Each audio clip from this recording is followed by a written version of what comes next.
It was a gray afternoon when Peyton ran across the street, shielding a box of documents with her body. The rain poured down violently, as if the sky itself were collapsing in protest. But what truly weighed on her chest wasn't the storm. It was the eviction notice tucked into her coat pocket. The NGO she worked for was being shut down. Once again, injustice was winning. On the opposite sidewalk, a black car came to a screeching halt. A man stepped out from the back seat holding an elegant umbrella. "Are you okay?" he asked, extending his hand. Peyton barely looked at him. She just shook her head, refusing help, and kept walking. Drenched, her expression hardened. She didn't have time for empty niceties, especially from men in suits who looked like they owned the world. But he didn't move. He just stood there, as if he'd seen a ghost. Her name echoed silently in his mind. Peyton, the same determined eyes, the same proud stance of someone who would rather face the world than accept pity. Years had passed, but he would have recognized her anywhere. Peyton entered the old NGO building and dropped the box onto the table. "They said the property was sold. We have 30 days to leave," said Laura, the assistant, eyes filled with tears. Peyton removed her soaked coat and took a deep breath. "Who did they sell it to?" she asked. "Some new investor, anonymous. But they say he's big and ruthless." Outside, the man lowered his umbrella and stared at the building. It was him, Noah. But not the same Noah from before. Now, Noah Bennett, CEO of a billion-dollar real estate firm. But to her, he was still the man who served coffee at a diner and dreamed of a simple life. The man she had walked away from, not knowing who he really was. Inside the car, Noah ran a hand through his wet hair and said to his driver, "Set up a meeting with the NGO board. As an investor, but don't mention my name, not yet." Across the city, Peyton knelt down to pick up toys the children had left on the floor. Her hands trembled. It wasn't fear, it was exhaustion. How many more times would she have to fight against money crushing what's right? She had no idea the man watching her from afar was the same one she had once told, "You're good, but you have no ambition. You're not the right match for me." Back then, Noah was just a cafe server. He washed glasses, cleaned tables, and wrote quotes on napkins. They had met by chance, talked for weeks. There was almost something more. But one day he confessed he only wanted a quiet life, not to climb to the top of the world. And she, driven by her hunger to succeed, pulled away. "You're too simple," she said before turning her back on him. Now he was everything she thought she wanted. Power, influence, fortune. Yet what he missed most was being seen for who he was, before all of this. And only Peyton had ever truly seen him. And still, she left. At his penthouse desk, Noah wrote an email he couldn't bring himself to send. "Peyton, I didn't know I was taking the ground from beneath your feet. I just wanted to get close and maybe prove myself." But erasing that guilt was harder than signing any check. Meanwhile, Peyton gathered with the NGO volunteers. "We will fight," she said with conviction. "If they think they can silence us with money, they're underestimating who we are." And unknowingly, she was challenging the man who once believed in the beauty of simplicity, and now desperately needed to believe there was still something real in everything he had built. Noah returned to the NGO later that evening, alone. He saw the lights on, heard children laughing, and saw her, inside, holding a blanket, smiling at a little boy. She was still light, still Peyton. And he no longer knew if he was worthy of being seen by her. The past knocked on the door, that night. But Peyton slept unaware. And when the name Noah Bennett appeared in the documents of the new investor, her world and his would never be the same, because what began with a silent rejection was about to become the beginning of something neither of them would ever forget. The next morning, Peyton arrived early at the NGO. She'd barely slept, her thoughts tangled in debt, promises, and the quiet fear of failure. As she brewed coffee for the volunteers, she looked out the window and saw a black car parked on the corner. She frowned. Was it the same one from yesterday? From inside the car, Noah watched her silently. A strange ache tightened in his chest as he saw her laugh with one of the children. That didn't match the woman who had once dismissed him without hesitation. Or maybe it matched more than he wanted to admit. The problem had never been her. It was him. His naivety. His lack of direction. And now, with all the money in the world, he still felt small in front of her. Laura rushed into the room, envelope in hand. An official letter just came. The investor wants a meeting with the NGO's board today. Peyton grabbed the paper, read it quickly, and froze at the letterhead logo, Bennett & Co. The name triggered something in her memory, but she hadn't connected the dots yet. "Let's get ready," she said firmly. "Whoever it is, they're going to hear why this place matters." There was strength in her voice, but inside she felt like something was about to shift, and she didn't know if she was ready. Instinctively, she straightened the presentation papers, adjusted the slides, and took a deep breath. That afternoon, the NGO hall was set for the meeting. Makeshift chairs, a simple coffee table, and hope decorating every corner.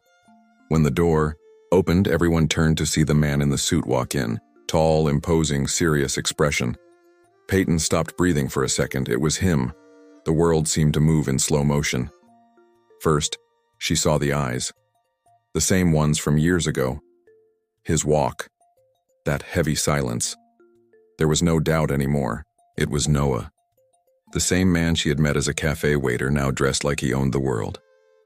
And she knew in that very instant that he knew exactly who she was. Noah kept his composure, greeted everyone, and sat without an extra word. But his eyes found hers, and for one moment the entire past fit into a single second. Peyton looked away. Her heart raced, but her posture remained firm. He was there. He had the power, but she had the cause. "Let's begin," she said, facing the room. "This NGO exists to give a voice to those who never had one. If anyone here thinks they can buy silence, they've come to the wrong place." And when she turned her eyes back to Noah, he lowered his head. Because no matter how big an empire he had built, he was still the man she once walked away from, for seeming too small. The silence after Peyton's presentation seemed to echo off the walls. Everyone awaited the investor's reaction, but Noah remained still, his hands clasped on the table. Inside, his heart pounded like a drum, but on the outside, he wore the same old mask, expressionless, composed, almost cold. Yet when his eyes met hers again, something cracked. A brief second of vulnerability slipped through, as if the past had returned to demand everything left unsaid. Peyton, seated across from him, felt the tension stealing her breath. It was strange having that man in front of her again, so different, yet with the same gaze she'd sworn she'd forgotten. He didn't speak at first. He simply skimmed through the reports, the photos of the children, the stories pinned to the wall. And deep down, all she wanted to know was, why was he here? Why this property? Noah cleared his throat and broke the silence.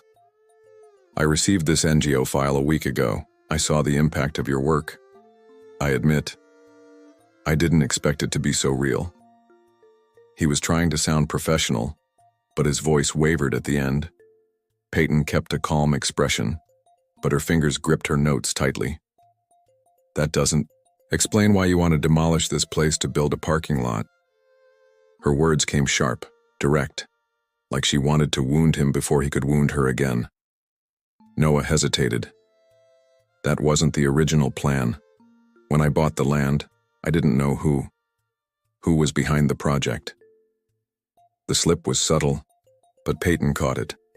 Others in the room exchanged puzzled looks, but she understood instantly. He knew. He had known all along it was her.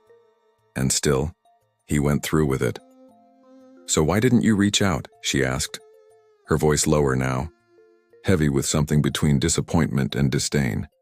"Why hide behind a CEO title?" Noah took a deep breath. "Because I didn't know if I'd be welcome." The words dropped like a confession between them, and for a second the strong woman in front of him seemed to falter, But she didn't show it.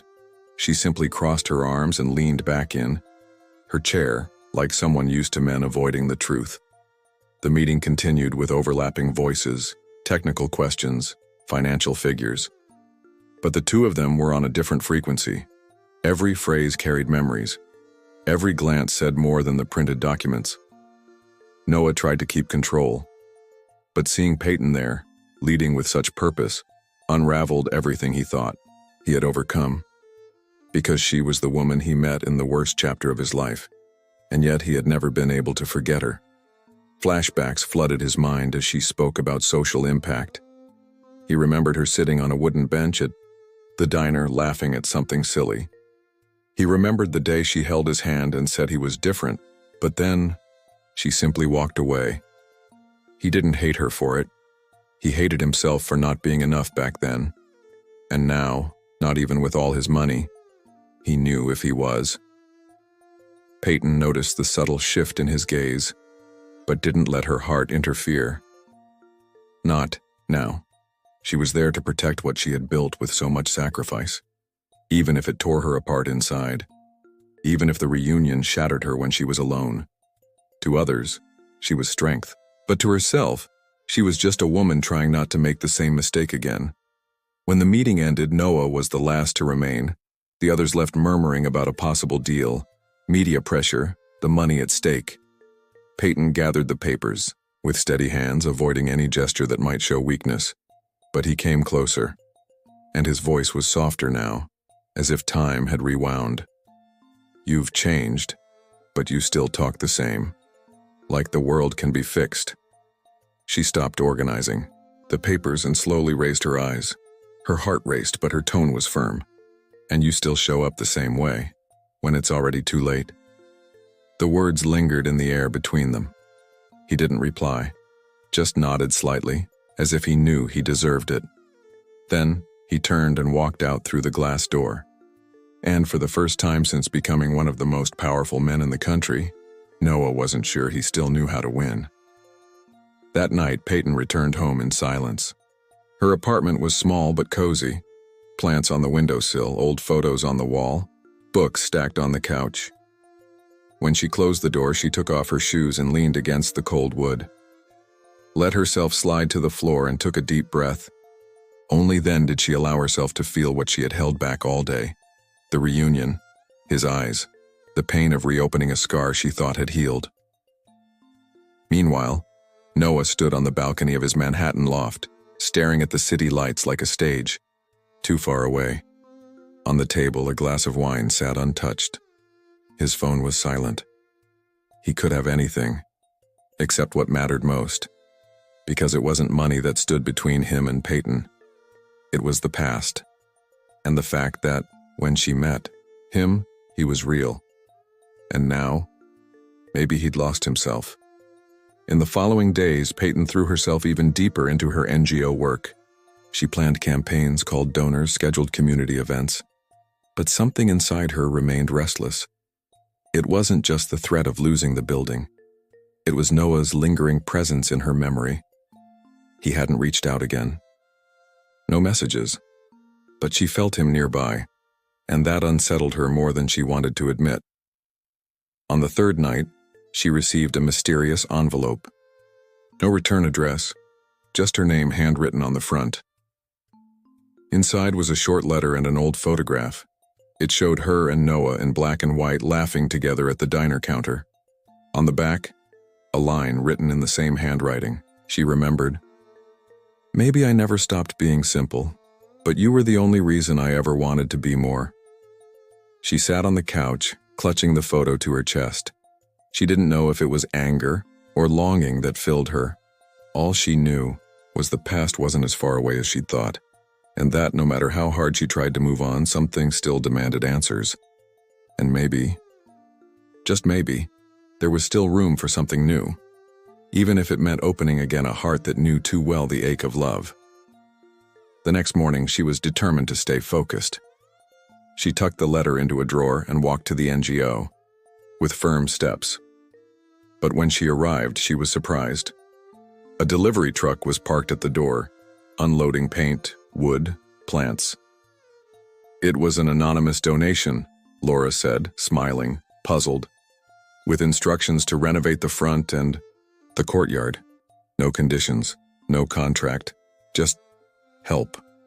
Peyton didn't have to ask. She knew, and that moved her more than any conversation could. Because to her, love was never about pretty words. It was about actions. And Noah, in his quiet way, was trying to show he still cared, even if it was too late. Even if she didn't yet know whether she wanted to open the door he'd closed so long ago.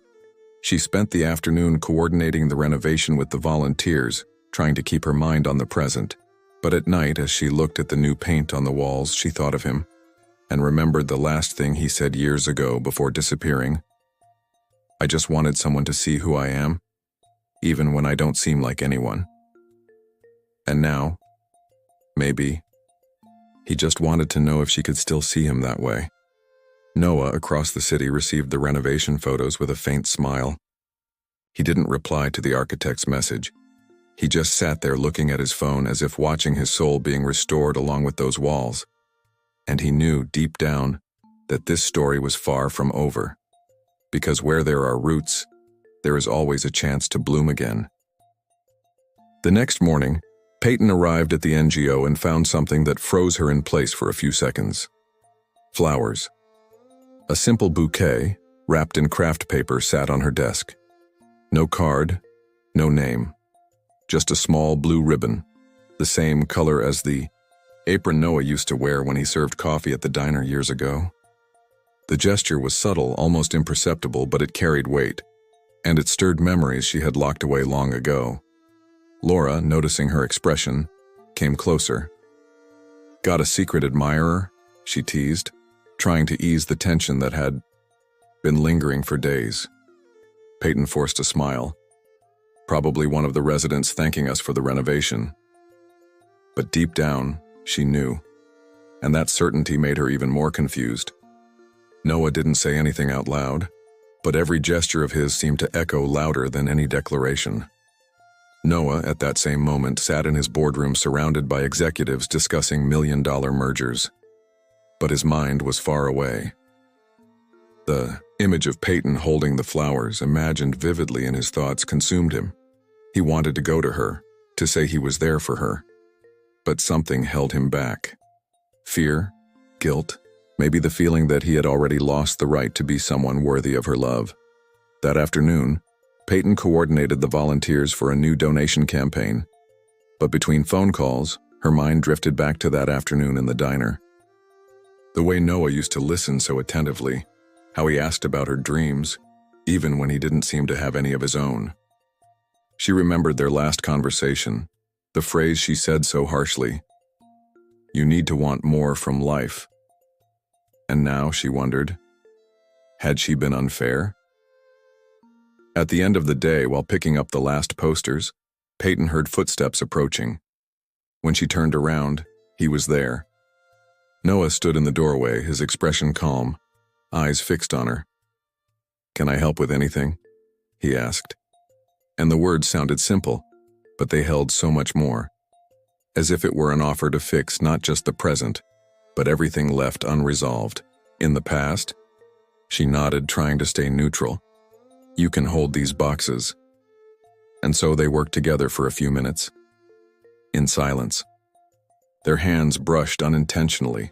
Their eyes met and quickly darted away. It was strange, uncomfortable, and yet full of something neither of them could name.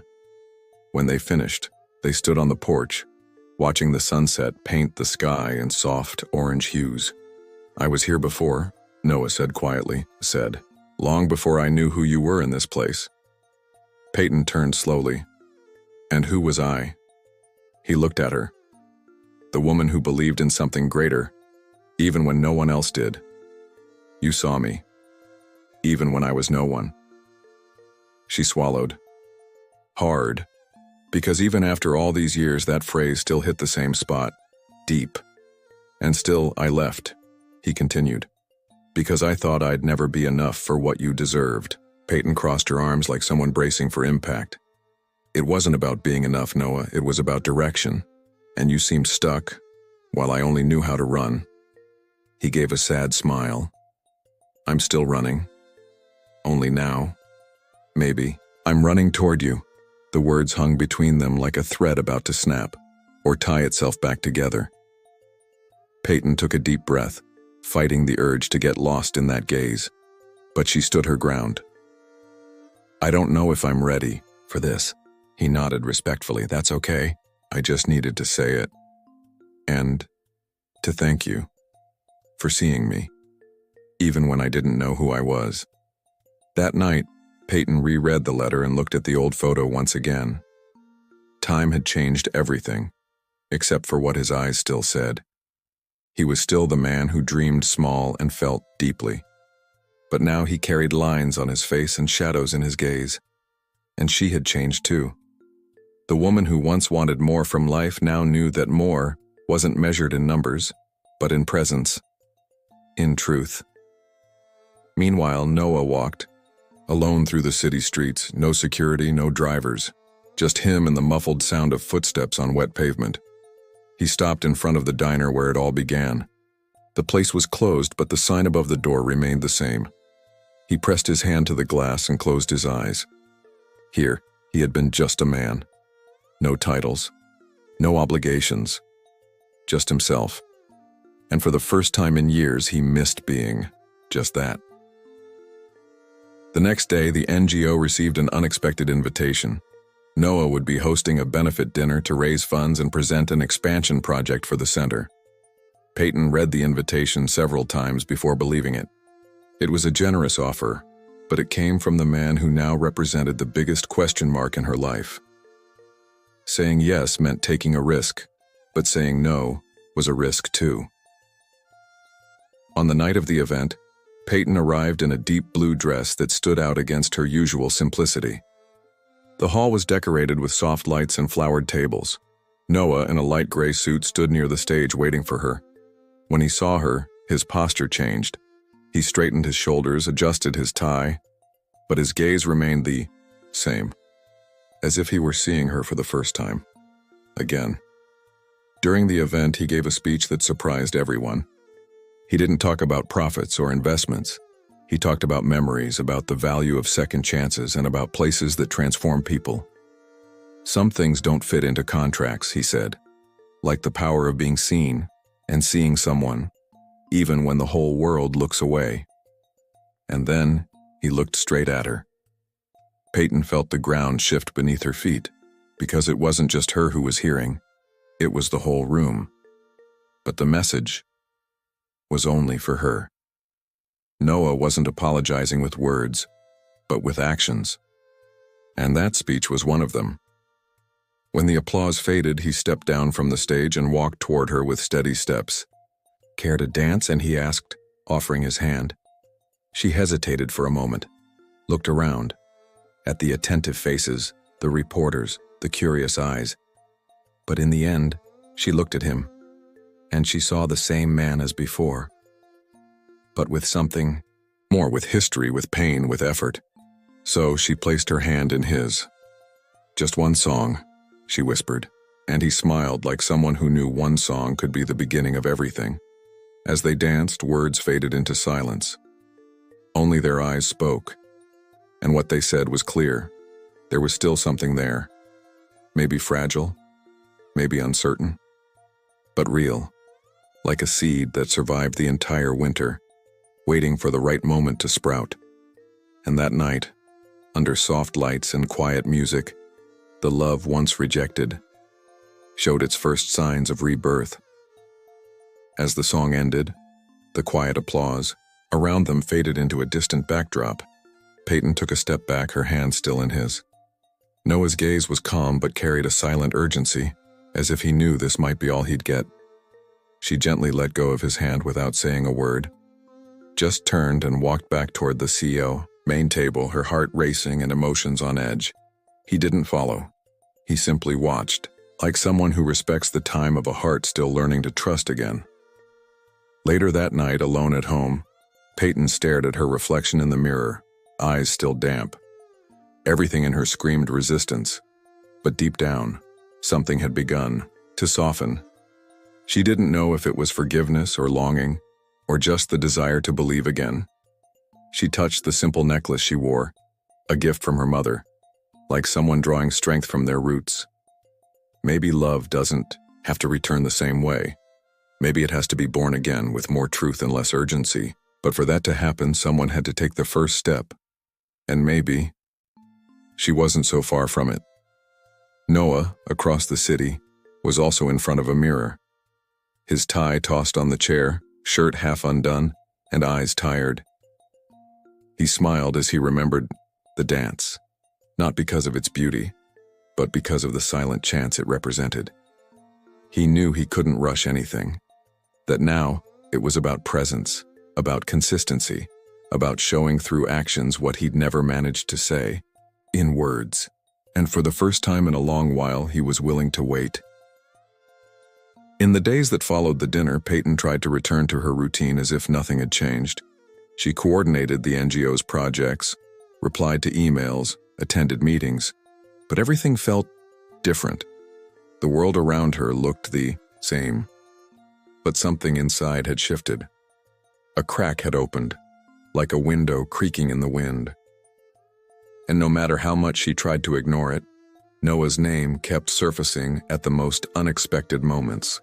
It wasn't just memory, but it was presence. That week he didn't show up. No letter, no gesture, no invitation. And maybe that's what affected Peyton the most. The absence, the silence after such a clear gesture. Because deep down she had hoped he would insist, that he wouldn't give up so easily. But she also knew he had changed, and part of her respected that. The other part missed the Noah who looked her in the eyes and didn't hide. Laura walked into the room with an excited smile. "We got the grant from the municipal fund. We'll be able to double the activities with the kids." Peyton smiled and hugged her friend. It was a real victory, a deserved one. But even in that moment of celebration, a shadow lingered quietly in her chest, as if something essential remained unresolved. A chapter still open, a conversation that never happened. Later, while sorting through old NGO files, Peyton found a folder she hadn't seen in years. Inside were newspaper clippings from when the project first started, photos of her, of local residents, of children, and a familiar face among the anonymous volunteers. Noah, long before he became who he was now. There he was in the background of a picture carrying boxes of donations. She had never noticed, and seeing it now, a lump formed in her throat. It was real. He had been there from the beginning. Quiet, discreet, always watching, always trying to get closer in his own way. And she, bound by her fears, maybe had never let him. For the first time, Peyton wondered if she had judged him too quickly. If in searching for someone grand, she let the only one slip away who had the courage to stay, even when no one was watching. That night, Peyton sat on her apartment balcony with a cup of tea in her hands. The wind brushed softly through her hair, and the city seemed quieter than usual. She looked up at the dark sky, feeling something inside begin to unravel. For the first time in a long while, she allowed herself to think of Noah not as the powerful man who could save or destroy her NGO, but as the man who had looked at her with tenderness even when she pushed him away. She remembered the simplicity of that gaze, the way he listened without hurry, how he offered presence instead of promises. Maybe deep down she had been afraid of exactly that, of someone who didn't try to impress her, but simply saw her. And somehow, that was more terrifying than any fairy tale, because it demanded truth. And the truth was that a part of her still felt something that had never fully died. The next morning, Peyton decided to go to Noah's company. She didn't call ahead. She simply showed up at the mirrored building, a visitor badge clipped to her coat and her heart pounding. The receptionist recognized her from recent news coverage and informed her he was in a meeting. She waited. She had waited years for this conversation. A few more minutes wouldn't matter. When Noah stepped out of the glass conference room and saw her standing in the hallway, time seemed to hold its breath. He didn't say a word, just walked toward her calmly, trying to read the reason behind her unexpected visit. "Can we talk?" she asked, direct and unflinching. He nodded and led her to a private room. The door closed behind them with a soft click, and again, silence spoke first. Peyton sat down, adjusting her coat across her lap. "I didn't come because of the NGO," she began. "I came because of us." Noah stayed attentive but didn't interrupt. She took a deep breath, choosing her words carefully. "I judged you. I pushed you away. And when I saw you again, all I could think about was how different things could have been." He closed his eyes for a moment. Her words hurt, but at the same time they healed. "You were right back then," he said with rare honesty. "I was lost, afraid. I only wanted a simple life because I didn't know how to fight for more." Peyton shook her head gently. "And I only wanted more because I didn't know that simple could be enough." They looked at each other then, deeply, not with anger or regret, but with understanding. Like two people finally seeing past their pride. "I don't know where all this is going," she confessed with a small, honest smile, "but I wanted you to know, I still see you."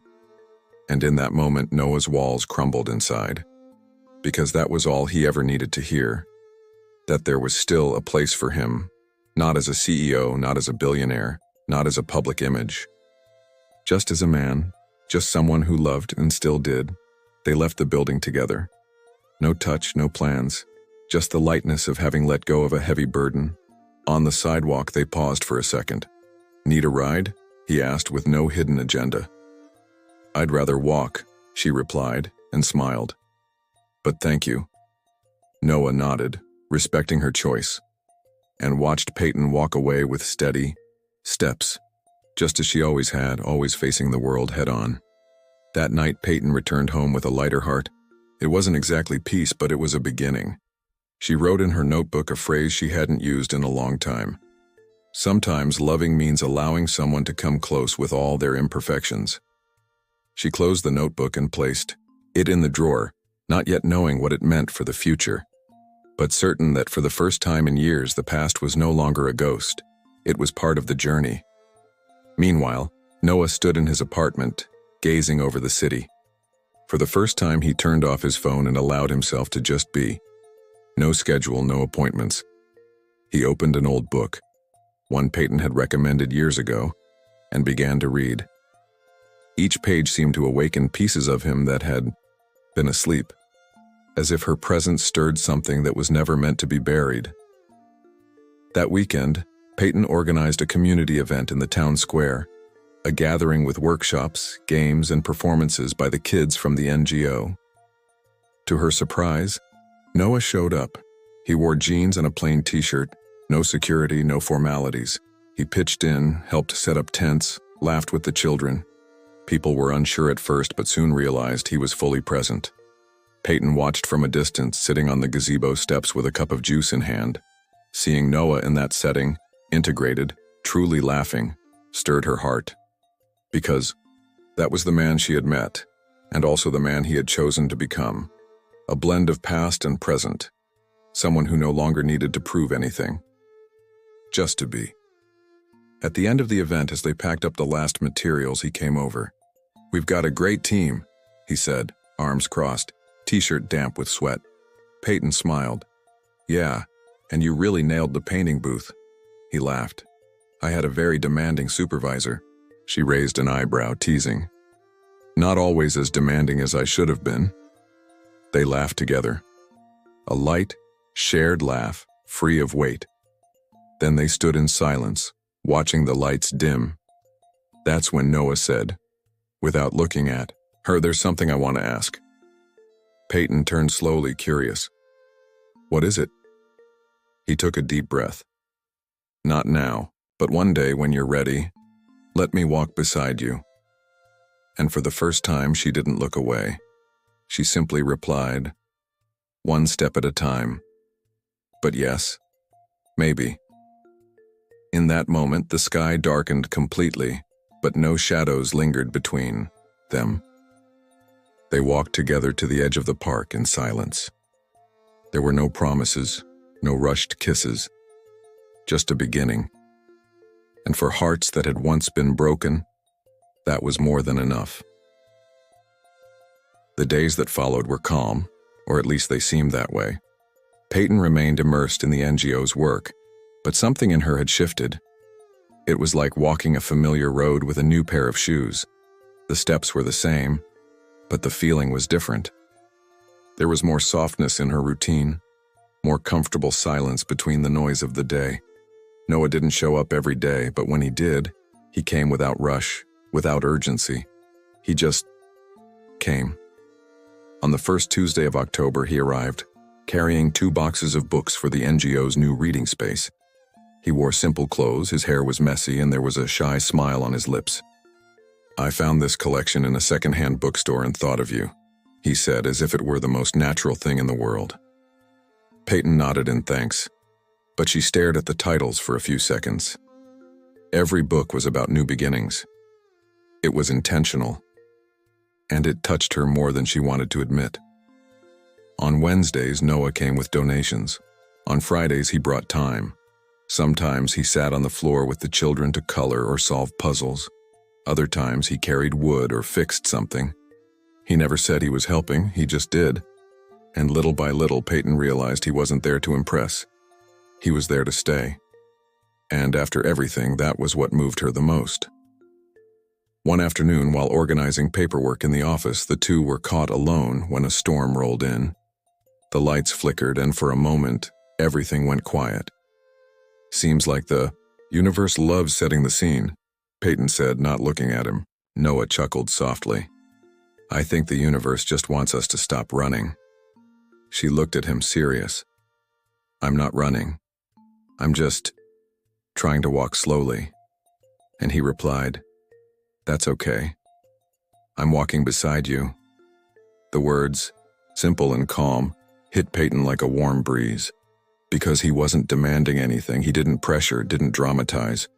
He was simply there, like someone who knew that, to love someone for real, you first had to learn to wait, to respect their timing, and above all, to show up whole, even without guarantees.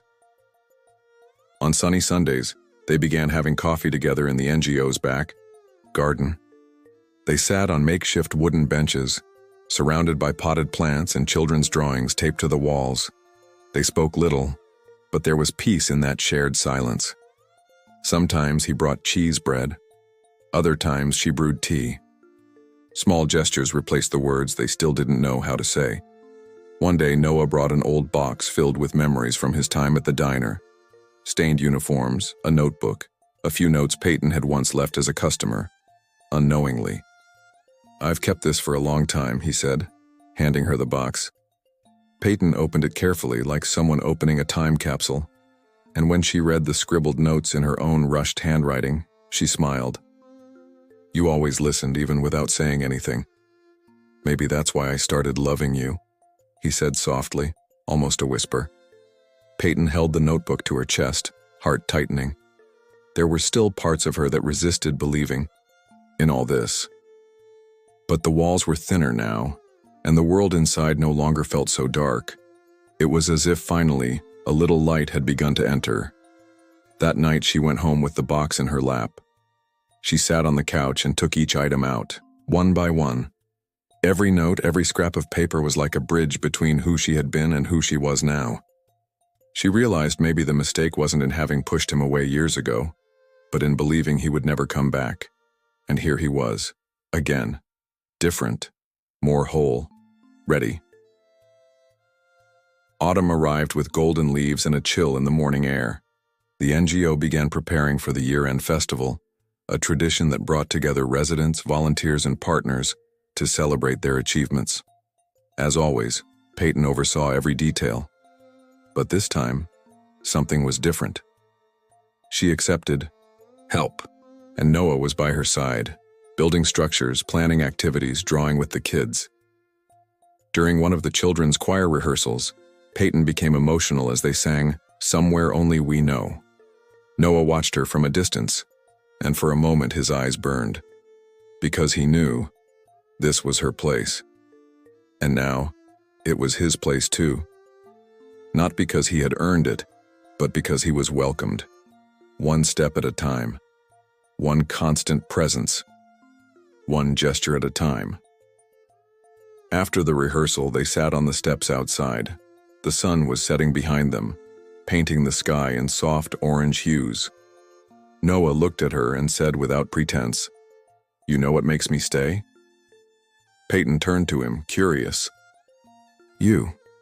Even when you pretend you don't need anyone, the way you are pulls me back, makes me want to be better, not to impress you, but to be worthy of staying." She didn't answer right away. She just leaned her head on his shoulder. The gesture, small and quiet, said everything. Because love isn't just about grand declarations, it's about trusting enough to lean in, to rest, to simply be. And on those steps, amid so many plans, her heart was beginning to allow itself to belong again. In the days that followed, rumors began to circulate. Some newspapers wanted to interview Peyton about her romance with the benevolent tycoon. She hated it. The idea of being reduced to a stereotype, as if her work was just the backdrop for a movie-worthy love story. Noah understood before she even said a word. "I can have my PR team shut down the rumors." She nodded. "I just don't want the focus to shift." And then he did something unexpected.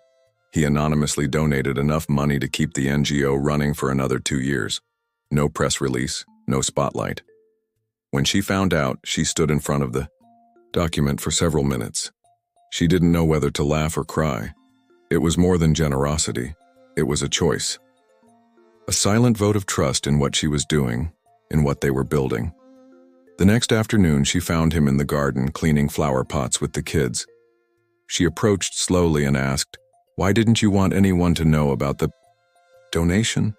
He answered without hesitation. "Because this isn't about me.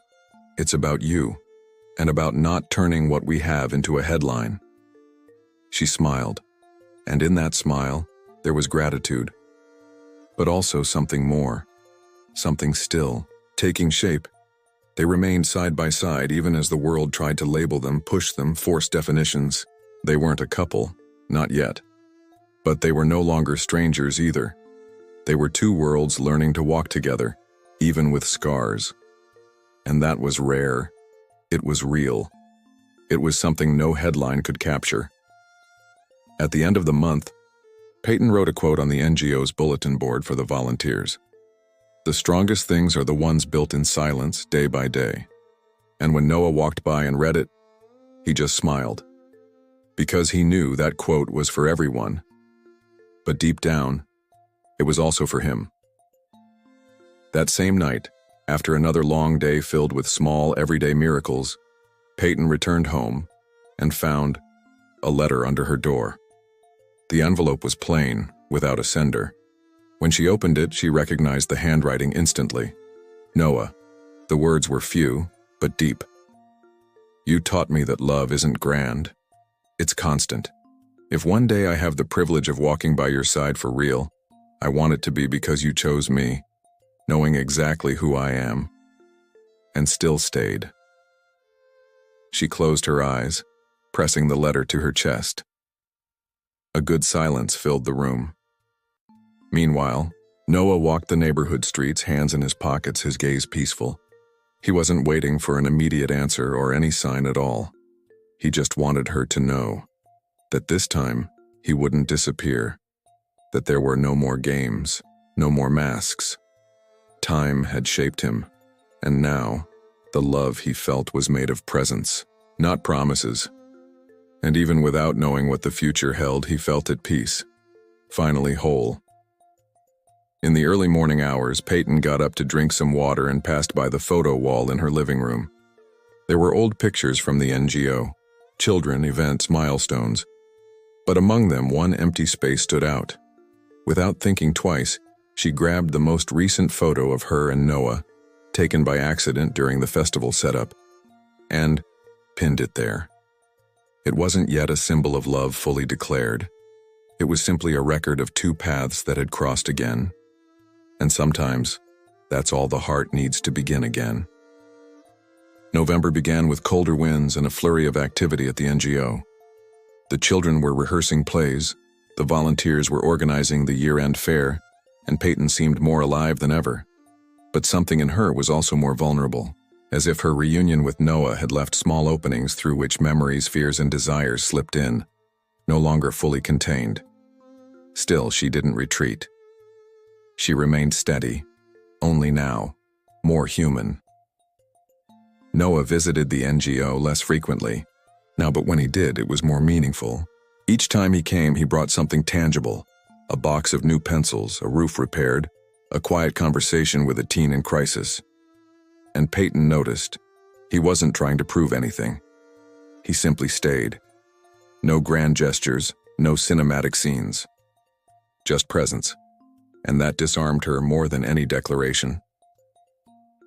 One Saturday on a cloudy late afternoon, Noah arrived with a proposal. He wanted to fund a new vocational training wing for the NGO's youth. Workshops, computers, career guidance, no names on it, just structure. Peyton looked at him for a while in silence. It wasn't about money. It was about everything that gesture represented. "Why are you doing this, Noah?" he replied, with quiet sincerity. "Because you make the impossible seem possible, and I want to help keep that going." She agreed, with one condition, that he be part of the construction. Not just a donor, but an active part of it. He smiled. Then, "Tell me where to start." And in the days that followed, Noah showed up in old t-shirts and paint-stained pants, digging, painting, building, not because he had to, but because that was how he reconnected with who he really was, and with who she was when no one was watching. One afternoon during renovations, as they rested on the cement floor, Noah shared more about his past. "I lost my dad at 17. My mom never really coped. I got by however I could, working anywhere. When I met you, I just wanted someone to see me, without needing all the explanations." Peyton listened in silence, her heart tight. "And you saw me?" She didn't reply but gently touched his shoulder, a small gesture but full of presence. Their closeness wasn't a straight line. It was made of curves, pauses, and hesitations. Sometimes Peyton withdrew without realizing it.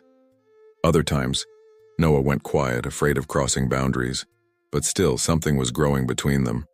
Something that didn't ask for speed or promises. Just space, like a plant finally finding fertile ground after waiting too long for rain. Noah began bringing coffee every Thursday morning. It became a silent ritual. He would leave it in her office along with a note, always short, always just right. "Is the world feeling heavy today? Here's a little lightness. Have you looked at yourself through the eyes of the people you help?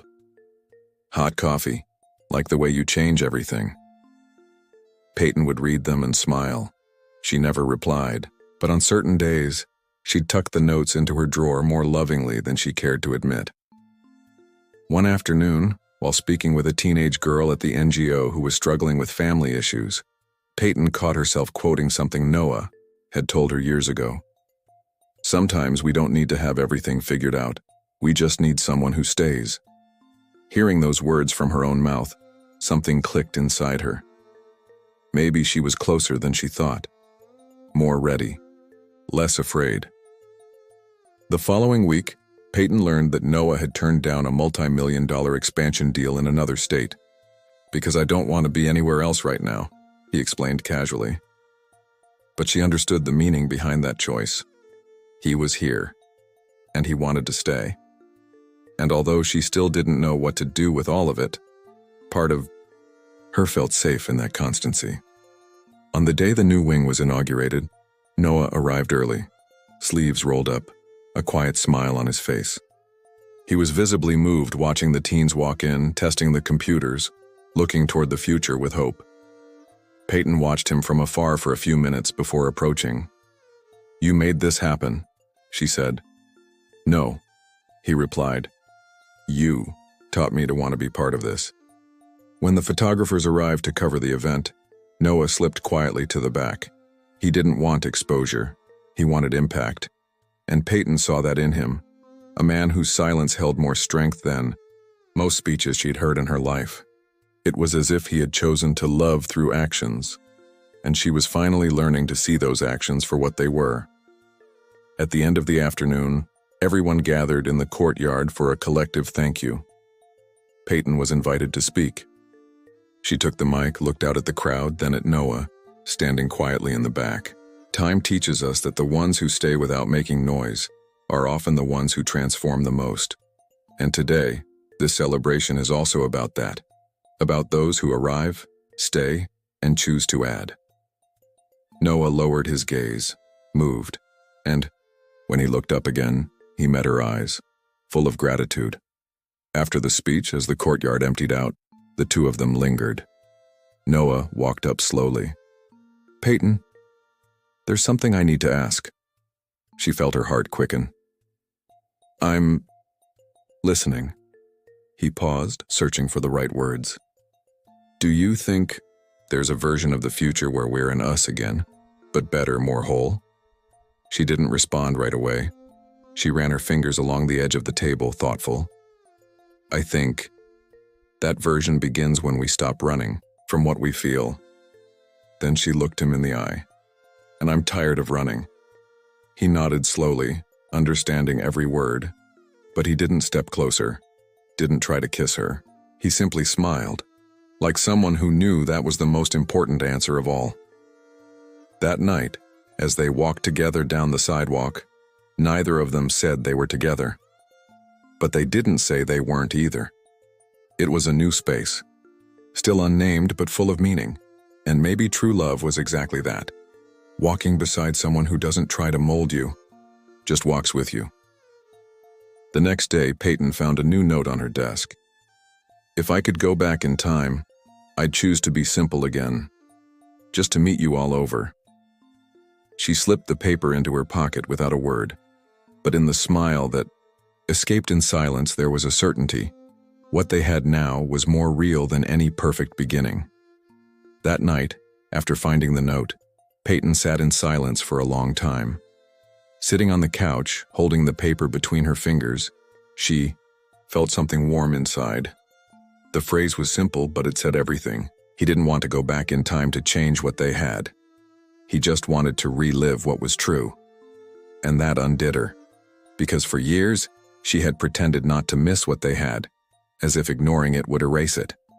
But now, it was resurfacing, more mature, more complete, harder to deny. The next morning, Noah arrived with 2 coffees and a quiet smile. He didn't mention the note. He just handed her the cup with a soft, sincere, "Good morning." Peyton accepted it, her eyes searching his, for courage perhaps, or for an answer. They stood side by side for a few minutes, watching the kids run around the NGO courtyard. It was funny how the silence between them, once heavy with the past, now felt comfortable, as if they both knew the words would come, in their own time. That week, they began sharing more small moments. Noah adjusting a poster frame while Peyton hung it, both laughing at a paint mess one of the kids had made, exchanging knowing glances as they walked the NGO's halls at the end of the day. There were no promises, but there was consistency, and that was new. It was precious. As if at last, they were learning to come close, slowly and truthfully. One afternoon, after an exhausting day, Peyton was organizing papers when Noah walked in with 2 slices of cake wrapped in napkins. "Stole them from the community center kitchen," he said with a crooked grin. She laughed, took a slice, and they sat on the floor, backs against the wall. They ate in silence, their shoulders nearly touching. And when their eyes met again, something sparkled there. Not a euphoric love, but a deep recognition. Like someone who had finally found home in another person. The weeks leading up to the year-end festival brought more than just hustle and preparation. They brought a new kind of stillness between Peyton and Noah. It was as if the bond between them grew stronger with each unspoken gesture, each accidental touch, each glance that lingered just a second too long. There was no rush between them, there was care. And for 2 hearts that had bled too much before, that was more than enough. Peyton often caught herself smiling alone while filling out spreadsheets or crafting materials with the children. Noah showed up often, but never with warning, as if he somehow knew the exact moment to arrive. He never intruded, only added to the space. She knew this was love in its rawest form, not declared in grand words, but proven by simply staying when no one else would. One afternoon, while setting up the stage for the event, Peyton stumbled trying to reach a box and ended up caught in Noah's arms. The grip was firm, but gentle. Their faces were close for a moment that lasted longer than it needed to, and though they quickly stepped apart, the silence between them changed. It felt heavier, fuller, as if something there was waiting to be acknowledged. Noah started leaving small messages on the NGO bulletin boards. Take a deep breath. You're doing great. Being strong also means letting yourself be cared for. The notes were signed with a small drawing of a sun, the same one he used to doodle on diner napkins years ago. When Peyton recognized it, her heart warmed in a way it hadn't in a long time, as if long-forgotten parts of herself were starting to come alive again. On the eve of the festival, an unexpected storm threatened to cancel everything. Peyton rushed around trying to save structures, cover equipment, guide volunteers. She was soaked, exhausted, frustrated. And then, without a word, Noah appeared, with raincoats, flashlights, and a generator. He joined the team, drenched like everyone else, and didn't leave her side for a second. When the chaos subsided, Peyton sat on the entry steps, breathless, her hair clinging to her face. Noah sat beside her, equally worn out.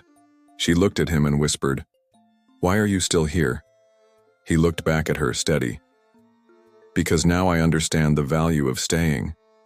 And because you make me want to stay." She didn't answer. She just rested her head on his shoulder, like someone who finally allows herself to rest. The next morning, the sky was clear, though the air still held moisture. The children were excited. The neighbors arrived gradually, and Peyton walked around with a clipboard in hand and a smile on her face. When she saw Noah approaching, a colorful balloon tied to his wrist and a coffee in his hand, she smiled like someone recognizing a gift from fate. And in that moment, she knew. She was ready. Later, during the thank you ceremony, Peyton was called to the stage to speak. She wore a simple dress, her hair tied back, but her eyes held a different light. When she looked out at the crowd, she found Noah in the second row, hands clasped, gaze fixed on her. She took a deep breath and said, "There are people who arrive and change everything. Not because they promise the world, but because they refuse to walk away." After the speech, Noah approached slowly, waited for the crowd to disperse, then asked her to take a walk around the courtyard. They strolled. Beneath hanging lights, distant voices echoing behind them as if the world had slowed to another rhythm. "Peyton," he began, "if I asked you to give this a real chance, no rush, no fear, would you consider it?" She stopped walking, looked at him with calm eyes. "I don't need to consider it. I already am." That was when he took her hand for the first time. No hesitation, no fear. She held his in return, and for a moment, everything fell into place.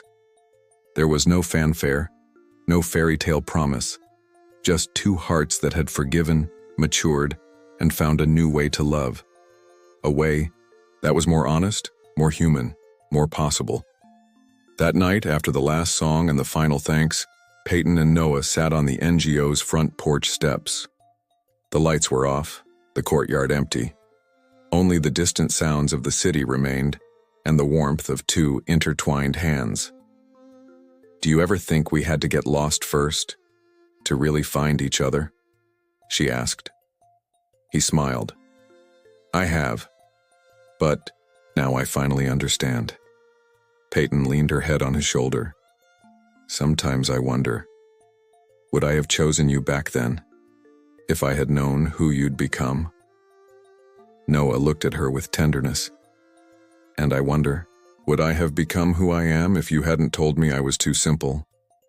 She let out a soft, emotional laugh. "Seems like we built ourselves out of broken pieces." "And they fit," he finished.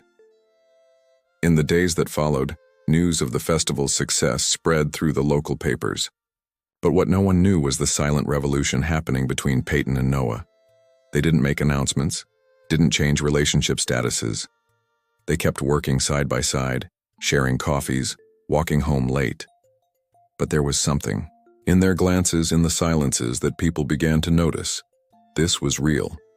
Peyton had learned that love isn't about avoiding what hurts.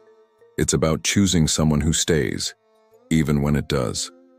And Noah had learned that love doesn't live in pretty words. It lives in daily gestures, in honoring someone's pace, in the courage not to give up. They didn't know what the future held, but they knew they wanted to discover it together. And that was enough. One ordinary afternoon, Peyton walked into her office and found an envelope on the desk. Inside was a hand-drawn map with a red trail marked and one sentence: "Meet me where it all began." She smiled, recognizing the drawing. It was the trail behind the old diner where they used to walk years ago. She didn't think twice. She grabbed her coat and left. When she arrived, Noah was standing in the clearing. An old wooden bench, leaves scattered on the ground, and the same eyes as before, only more mature, more grounded. He reached out his hand so she could sit beside him. "I didn't want to ask anything big, I just wanted to sit here with you, and keep going from where we never really started." She smiled, moved. "Then sit, and let's go." Time moved, slowly that late afternoon. They didn't talk much. They reminisced, confessed new fears, laughed at little things. And at the end, as the sky turned gold and the wind picked up, Peyton turned to Noah. "Do you still think you're too simple?" He smiled, holding her hand. "Now I think being simple was exactly what I needed to be, to finally deserve you." Peyton rested her head on his shoulder, letting silence say what they still didn't know how to put into words. She felt the warmth of his presence, the steady rhythm of his breath. And in that moment, she understood that love wasn't about big decisions. It was about small permissions. Allowing yourself to trust, to stay, to let the other stay too. And maybe for the first time, she was allowing all of that, without fear, without holding back. Noah gently ran his fingers along her hand, without rush, like someone who knew every second there mattered. He no longer needed to prove anything, nor did he need to get anywhere fast. He was already where he wanted to be, beside someone who truly saw him and still chose to stay. What once had been doubt was now certainty. He didn't need grand declarations, just space to exist with her. And on that old bench among fallen leaves and silent promises, he felt he had finally found home. Before leaving, Peyton looked up at the sky and whispered, "Thank you for not giving up." Noah replied, his voice low and steady, "Thank you for seeing me." Then they stood up, hand in hand, walking down the trail in silence, with no need to promise tomorrow, because they had learned that what truly matters is who chooses to stay every day, even when everything seems lost. Winter arrived with cold mornings and quiet afternoons. The city seemed to slow down, and with it, Peyton and Noah's world took on more intimate contours. His visits to the NGO became a gentle routine, no longer a novelty, but part of the whole. He already knew the kids' names, where the tools were kept, which tea Peyton preferred. Their love didn't need to be spoken aloud. It was there, in the hot coffee, the folded towel, the silence that comforts. Peyton realized she was no longer waiting for a big turning point, a movie scene gesture. What she used to associate with love, flowers, confessions, surprises, now felt small compared to what she lived with Noah. He arrived with empty hands but full of time. He offered presents, quiet laughter, help without fanfare. And that filled more than any gift ever could. It was as if she had finally found someone who spoke the language of love that doesn't shout. It simply stays. On an ordinary Saturday, they decided to renovate the NGO's small library. They stacked books, organized shelves, added labels. At one point, Peyton found an old copy of a novel they had once mentioned. She opened the back cover and to her surprise found a note.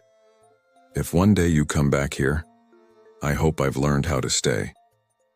It was Noah's handwriting, written years ago, back when he was just a barista with hidden dreams.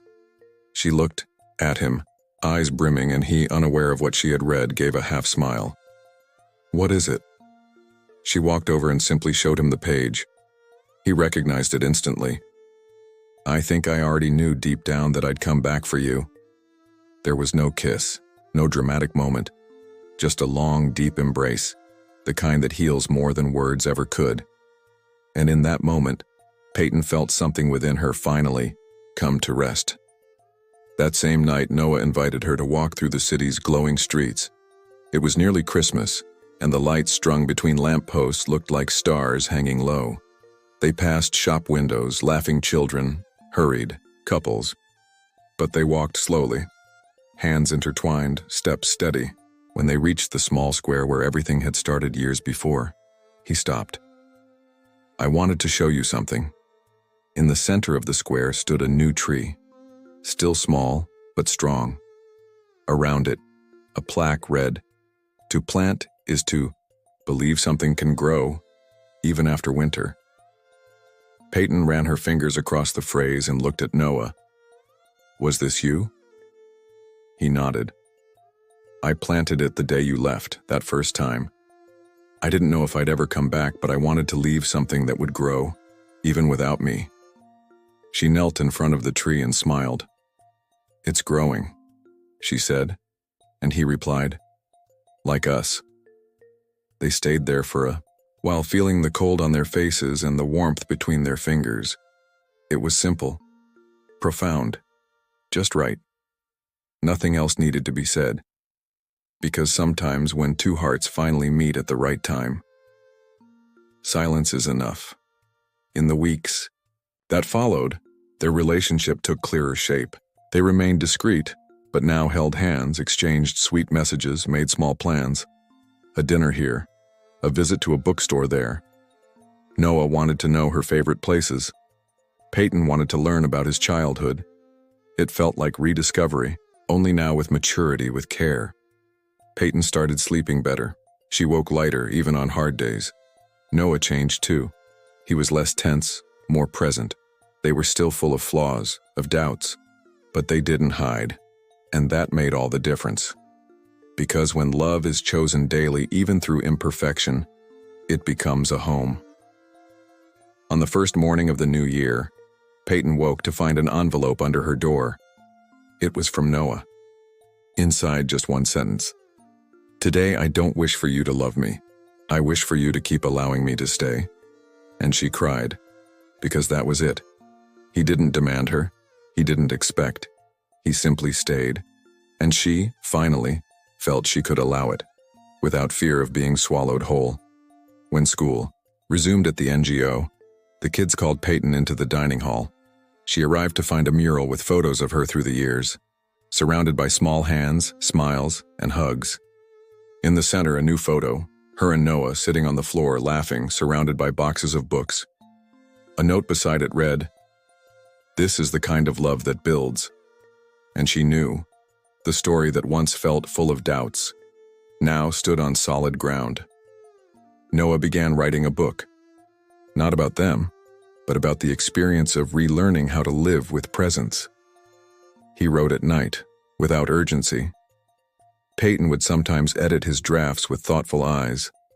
In the lines, she recognized parts of their story, the fears, the losses, the reconciliations. And she knew that even if it was never published, those pages had already fulfilled their purpose. Healing. One rainy afternoon, Peyton invited Noah to visit the old warehouse, the one they nearly lost years ago. Now it was a transformed space, bright, freshly painted, filled with programs for at-risk youth. As they stepped inside, she said, "This place is the greatest proof that even after abandonment, something good can still be born." He squeezed her hand, "Just like us." That night, Noah stayed over, not like someone barging in, but like someone who had been invited to stay. They slept curled around each other, in silence, like two people who no longer needed to rush or prove anything, only to feel. And before dawn, as the light crept through the window, Peyton whispered, "You're not too simple. You're exactly what I needed." Once I stopped running from myself. Time passed. Not in leaps, but in steadiness. Their love grew with life, between commitments, projects, rushed mornings, and quiet nights. And over time, the questions faded. What once was uncertainty became choice, and that choice became routine. The kind that doesn't get old, that doesn't weigh, that makes sense, even on the hardest days. Years later, at the reopening of the NGO's newest wing, Peyton was invited to speak. Noah sat in the audience as always, quiet, present. She took the mic and said, "We talk a lot about beginnings, but not enough about who stays when everything falls apart, and even less about who comes back, even after they've gone. This story exists today because someone had the courage to stay." After the applause, Noah approached and pulled her into a hug, long, deep, full of everything the years had taught them, and there, in front of everyone, without rush, she pressed her lips to his, not as a happy ending scene, but as a continuous beginning. Because their love had never been about endings. It had always been about new starts. Some called it destiny, others coincidence. But those who knew them knew the truth. It was a choice made by two people who had been hurt but didn't give up, who had drifted but returned, who had been lost and found their way back, and more than anything, who had learned that love is more than staying. It's choosing to keep showing up even when walking away would be easier. And when someone asked how it all began, Peyton smiled. I rejected him for being too simple, but in the end it was his simplicity that saved everything. And those who listened understood. She didn't fall in love with the man he became, but with the one he had always been, even when the world couldn't see it yet. And maybe that's the greatest lesson of this story. Not all love begins with promises. Sometimes it starts with silence, with stumbles, with goodbyes. But when it's true, it returns. And when it returns, it comes back wiser, more real, more ready to stay. Peyton once rejected Noah for being too simple. But life, with all its irony and poetry, showed her that it was precisely that simplicity, made of constancy, care, and presence, that she had always needed. Because true love doesn't have to be grand. It has to be steady. It has to choose to stay, day after day. If this story touched your heart, share it with someone who believes in second chances and love that grows in silence. Subscribe to the channel for more emotional stories like this one. Leave a like to help this video reach more people, and tell us in the comments which phrase from this story stayed with you. Because sometimes all we really need is to be seen and chosen again.